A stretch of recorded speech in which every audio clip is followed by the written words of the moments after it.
Tiers livre, outils du roman, c'est la proposition numéro 13 du cycle.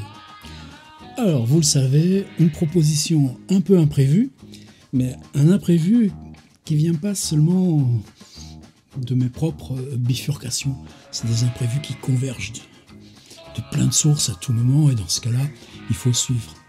La première chose, je crois que c'est nous-mêmes qui l'avons créé. Pour la 10, ce travail qu'on a entrepris à partir de comment faire entrer le cinéma en tant que usage, apprentissage du monde, lieu tout simplement qui fait partie de notre présent, de notre chemin vers nous-mêmes dans notre démarche d'écriture.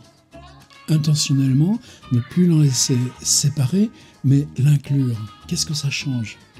Et le livre que ça a fait, plus de 350 pages, on est ensemble. Donc ça rajoute à cet atelier une dimension de chercher à renouveler, pas à rester canalisé, mais à accepter, à hisser, à se hausser dans ce qu'on fait ensemble, en ajoutant cette dimension que maintenant, c'est plus chacun dans son coin, mais qu'il y a aussi cette résonance qu'on a augmentée, développée, une espèce de corps qu'on pousse et qu'on lance tous ensemble.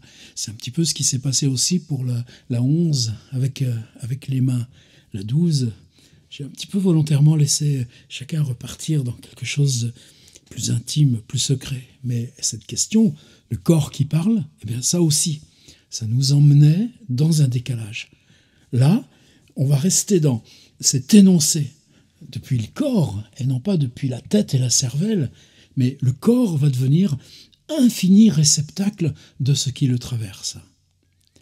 Donc ça, c'est une première chose. La deuxième chose, donc, c'est ce livre que j'ai pas en anglais, qui s'appelle Ducks Newburyport, les canards de Newburyport, en français traduit les Lionnes, traduction de Claro. Et peut-être qu'aujourd'hui, si ma vidéo atelier va être un peu plus brève, c'est parce que je vous demande aussi en parallèle d'aller les dédoubler. C'est une que j'ai mis en ligne samedi dernier.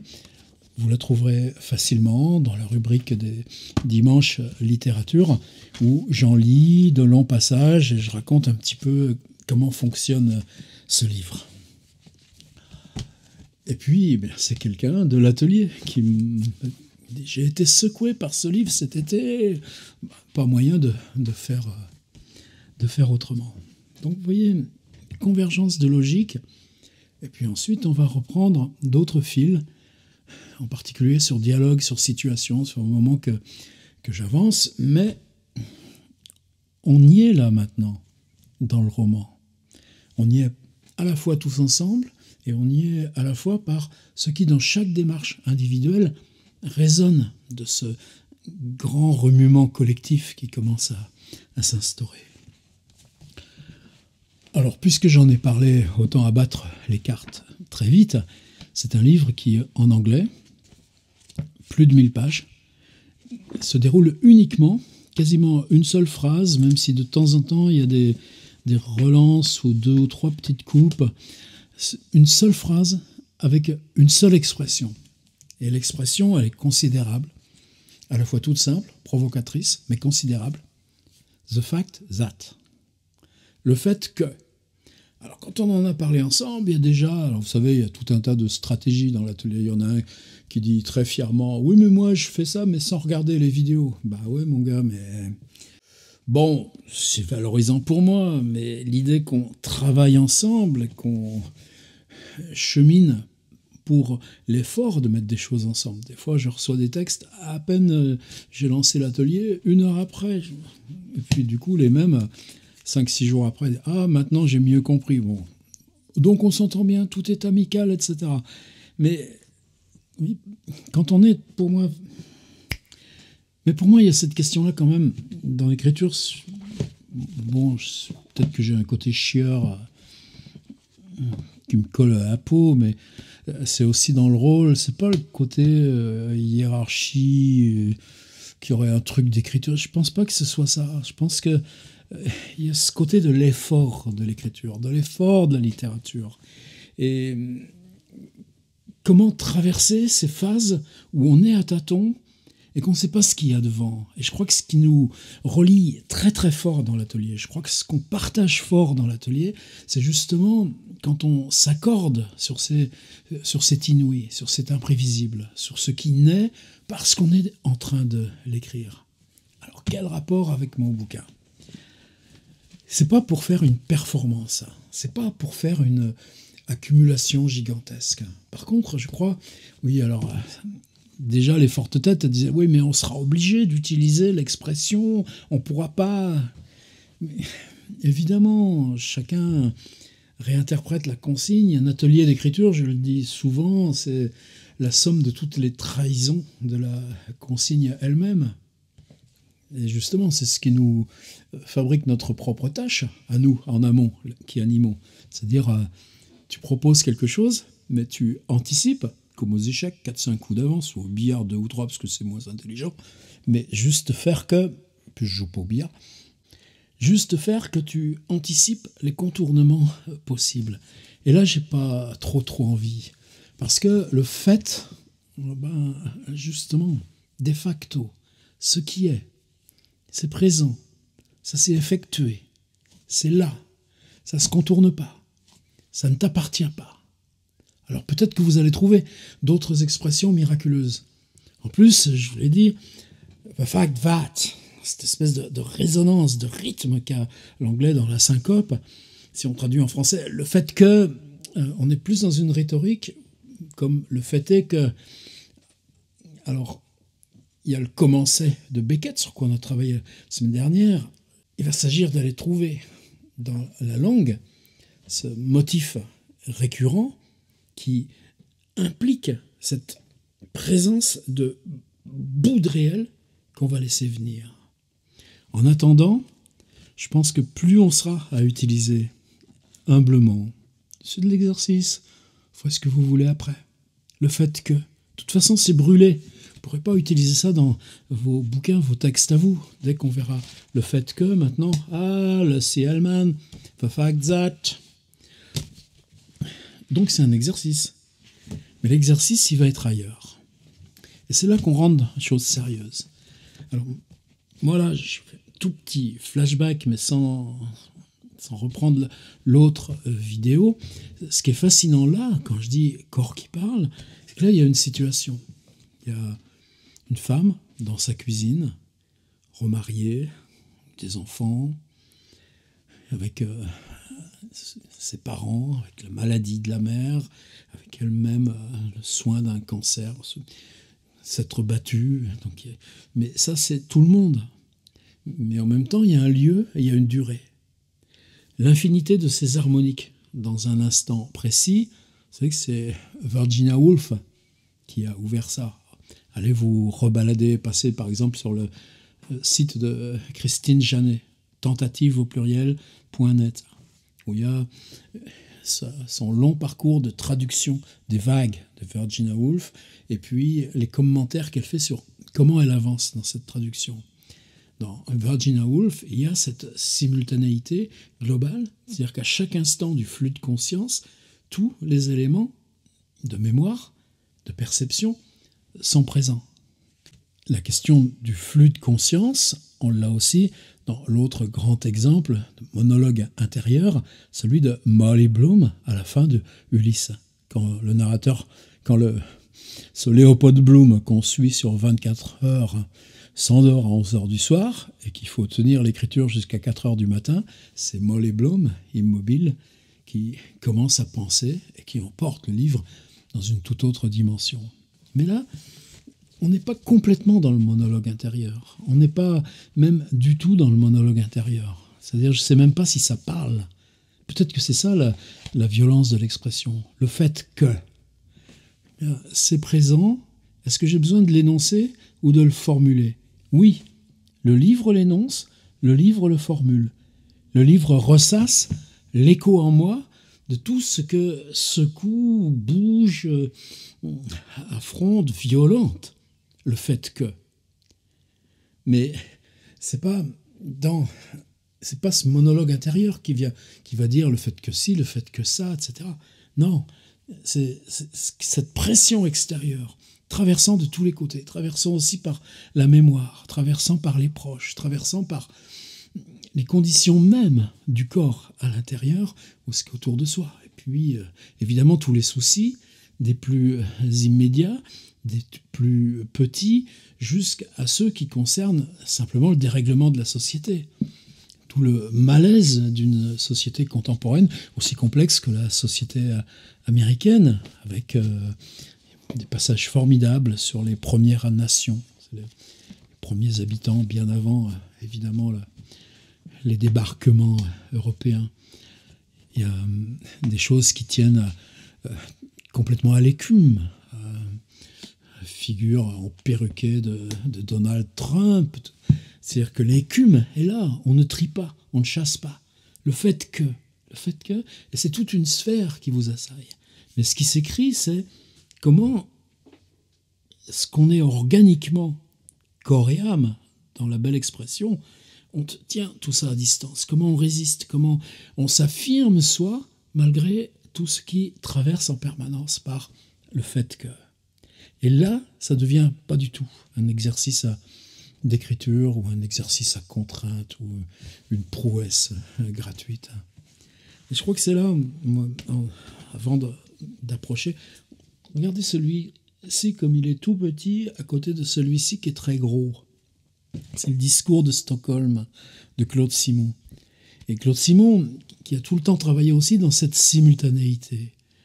Et cette simultanéité, pour lui, elle est chargée de le deuil de son père, tout début de la guerre 14-18, des choses en amont de sa propre mémoire, mais quand lui est mobilisé pour la guerre 39-45, ou dans le fausse alerte de 1938, cette mémoire, elle se l'approprie en lui-même. C'est, comment même dans la traversée de 40-45, son escadron, vous savez, la scène initiale de la route des Flandres, 80, il reste 3 après un bombardement. Lui, il tient juste sa vie au cheval qui s'est effondré sur lui, et d'être là, dans les boyaux de cheval. Mais c'est la mémoire de cette guerre en Espagne, ces étudiants des Beaux-Arts de Perpignan qui débarquent à Barcelone pour soutenir les antifranquistes, et personne ne veut d'eux. La guerre, c'est pas un boulot d'amateur, c'est pas un truc d'étudiants en goguette avec portant leurs idéaux.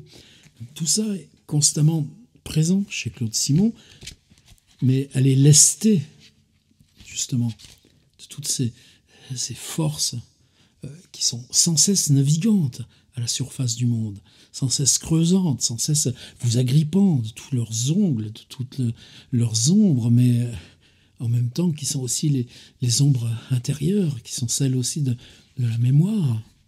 Et lui, il le dit avec cette forme-là, pour remettre au milieu la question de l'écriture. Si je retrouve... Eh bien, lorsque je me trouve devant ma page blanche, je suis confronté à 2 choses. D'une part, le trouble magma d'émotions, de souvenirs, d'images qui se trouvent en moi.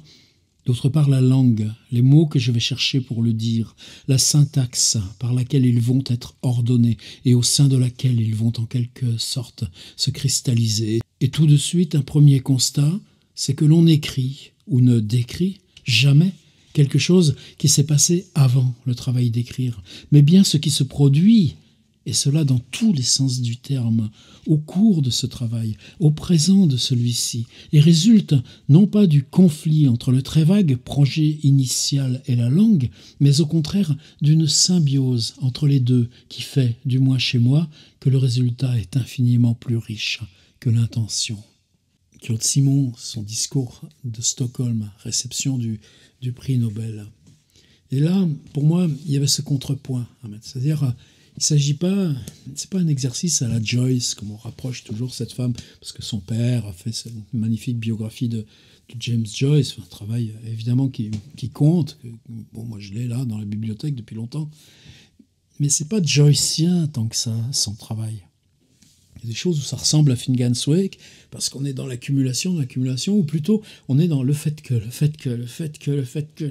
Et à un moment donné, ça entre dans une espèce de danse, et on ne peut s'en tirer que par des suites de noms de villes, ou par des suites d'objets ménagers, ou par des suites de souvenirs en cascade. Donc il y a des moments où, précisément, le fait que c'est objectif, c'est à distance de la langue. Si on se l'accapare avec la langue, on ne regarde que le rythme qui les enchaîne, le rythme qui les enferme dans cette profération continue. Et on est dans une profération. C'est là où ça s'éloigne du flow de conscience, du flux de conscience, à la Virginia Woolf ou à la Molly Bloom. Les faits qui vous assaillent ne sont pas dans la langue. Ils sont hors langue. Par contre, quand on cherche à les reconnaître, à les identifier, on les assigne à l'intérieur de nous, non pas comme une traversée continue, mais il y a ça, et je te l'épingle, et je fous un coup de marteau dessus. Et il y a ça, et je te fous un coup de marteau dessus. C'est ça, et il y a ça. Et on garde cette objectivité, mais on est toujours dans la profération qui les contraint. Alors c'est des choses loin extérieures, c'est des choses loin dans la géographie, c'est des choses qui appartiennent à l'ordre social. L'ordre social, il n'est pas beau. Tout le temps, il y a ces trucs qui nous happent. On ne peut pas se débarrasser de ce malaise d'être humain parce que les autres font des trucs qui ne devraient pas avoir le droit, qui tiennent à la violence, à ces vieilles choses. Mais en même temps, comment s'en débarrasser, justement ? Sinon, ne pas faire de la littérature ce champ clos, pacifié extérieur, cette chambre sourde. Mais là, aujourd'hui, tout ce qu'il y a dehors, on le laisse entrer. Et c'est pas beau. Alors dans Céline, le pas beau, là aussi, ça prend des dimensions, ça crée des amplifications. Il ne s'agit pas d'aller chercher exprès le pas beau. Et justement, de s'en tenir, comment cette traversée objective ne trie pas. Par contre, si vous prenez ce truc-là, alors, est-ce que c'est vous qui parlez ? Non, c'est un personnage. Roman. Enfin, en tout cas, nous, on est dans Outils du roman. Là, c'est le 13e texte. Il y en a plein de personnages dans ce que vous avez déjà fait. Pour certains ou certaines d'entre vous, il y a des personnages récurrents. Pour d'autres, c'est juste des ombres qui traversent. Ou alors, si c'est un travail sur soi, effectivement, c'est soi-même qu'on exhibe et qu'on met là. Mais c'est le soi-même narrateur du roman. Comme le Marcel de la recherche n'est pas le Marcel Proust qui écrit. Alors la première chose, ça va être de définir c'est qui dans la cuisine. C'est quoi son histoire ? Qu'est-ce qu'elle perçoit ? C'est quoi ce qui la traverse ? Il faut travailler à l'intérieur de vous-même pour retrouver ce qui traverse. Ouais, bon, on sait le faire, hein. On l'a déjà fait. Mais en tout cas, précisément, c'est construire un personnage. C'est pour ça que cette question du corps, du travail de l'énoncé du corps, on le garde, on reste dans l'optique de la 12. La 12, il y avait cette immobilité, ce silence. Maintenant, qu'est-ce qui traverse tout ça ?